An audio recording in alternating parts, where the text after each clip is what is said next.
Welcome to Jackie's Craft Table. Hi everyone. I have a couple of cards here that look like they could be 4th of July cards. They could be, but actually you could send these cards out any time of year. This set I've had in my stash for at least 2 years, and it's from Hero Arts.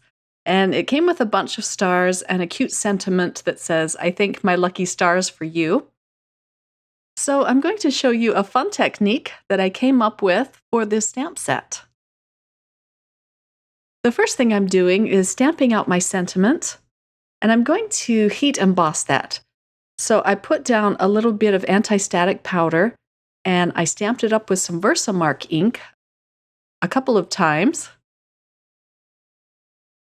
And then I'm going to pour on some white embossing powder onto this black cardstock. The white embossing powder just really pops off of this black cardstock. I love doing this technique with black cardstock. I'm going to melt this, and I'm just being very careful not to hold the heat tool too much to the cardstock so it doesn't warp. These star dies are from Paper Smooches. I'm going to use these dies to cut out stars all over this black card panel. I tape all of the stars in place with some purple tape. I'm using every single die, and then I cut that out with my Sizzix Big Shot machine. After I finish die cutting this panel, there isn't much of it left, but I'll show you what I'm going to be doing with this. And you could replicate this card with hearts or circles or whatever shape dies that you have. Just look for a fun sentiment in your stash that could go with it. I'm trying to be very careful not to rip this black cardstock. And I pull all of them off, and then the very last star, of course, is the one that tears my paper. It rips it pretty good, and I tried gluing it back down, and you could still see the rip. However, for this card design, I could just simply flip over my panel and stamp out my sentiment again, and no one would be the wiser. I'm also cutting out some stars with some yellow cardstock. This star that I'm showing you right here is really cute because it cuts out several layers of the star. I'm just using my craft pick to pull out the stars from the dies. I'm also going to do a version of this card with white cardstock. And so I'm stamping out the sentiment in the middle again with some blue ribbon dye ink from Ranger.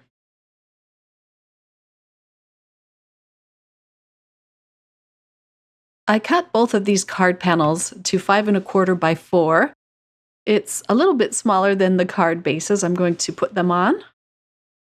After I stamp this with the blue ink, I'm going to put some more anti-static powder down.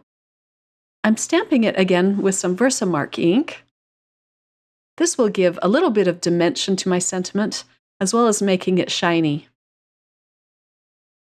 If you do this, just make sure that you clean off your sentiment really well so you don't mess up your Versamark ink pad.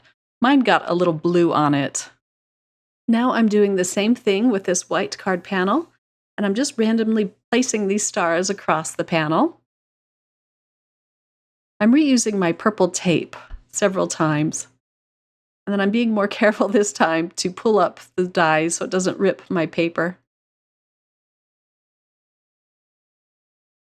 And now for some ink blending, I'm playing with some Distress Oxide Inks. I chose colors that would kind of look like a nighttime sky. This is a piece of Bristol Smooth cardstock, and I'm starting with Blueprint Sketch, and then I move on to Salty Ocean, and I just blend those both out back and forth. My last color is Shaded Lilac, and I thought these 3 colors blended and looked really well together. This piece of paper is also 5 1/4 by 4. And I did this 2 times, but I'm just showing it once. And then I let these panels dry. And I'm using a little bit of Gina K Connect glue to adhere these star die cut panels onto my ink blended panels. And it's easy to align because it just goes right up to the edges. And that looks so pretty. I love the ombre effect. So I did cut out a bunch of yellow stars. And I'm just randomly gluing these inside the die cuts, just to add a pop of color. I'm just using little dots of this Gina K Connect glue. It doesn't take much. This was the fun part because it was kind of like puzzle piecing. This star that I'm working on now, I actually put some Wink Stella on a little bit later. It does reactivate the oxide inks, and I got blue ink all over. It was just a mess. And so I do hide it with more stars, as you'll see in the finished product. But I do have one little star that's shiny. I think if I was just a little more careful, or if I added the Wink of Stella before I put this white panel down, it would have worked much better. I'm going to cut off the excess, and I'm using some foam tape to pop up this panel onto my black card base. For my white panel, I'm using a black card base, and for my black panel, I'm using a white card base. And then I can peel off the release paper and center those on my card bases. I love that little bit of dimension. On my white card panel, I did use a little bit of white Jelly Roll pen to hide the blue ink that I got on the sides, and it just hid it very well. Here's my 2 completed cards. I hope you'll give this technique a try. It was a lot of fun, and use whatever set of dies that you have in your stash. For those of you living in the United States, happy Independence Day! Thanks for watching, everyone. And now go and make a fun card. Bye.